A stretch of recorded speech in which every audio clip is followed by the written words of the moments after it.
Welcome to Not Milk Never Milk. Subscribe if you're lactose intolerant. Start now. You need the 48-character Bitlocker recovery key and admin access. If Windows asks for the key on boot, reboot to the recovery screen and note the ID. Sign into your Microsoft account on another device. Once signed in, open Devices, find your PC to reveal stored keys. If the PC is joined to Azure AD or Active Directory, contact IT because keys are stored there. Make sure you've also plugged in a USB that might contain a saved key before proceeding. Once you have the key, enter it at the Bitlocker prompt to unlock the drive. This immediately restores access. If you don't have the key, create Windows 11 recovery media on another PC and boot your Acer into WinRe. From Advanced Options, open Command Prompt. Run Manage BDE Protectors Get C.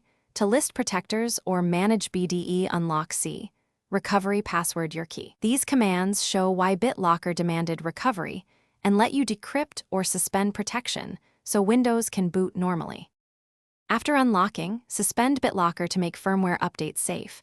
Run Windows Update and download the latest Acer BIOS/TPM firmware.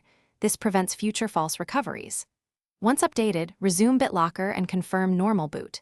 If Windows still fails, boot WinRe and run Startup Repair.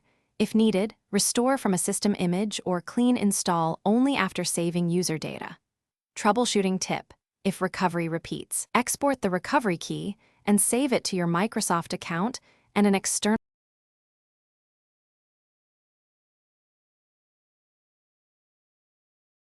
Thanks for watching. If this was helpful, leave a like and consider subscribing. See you next time.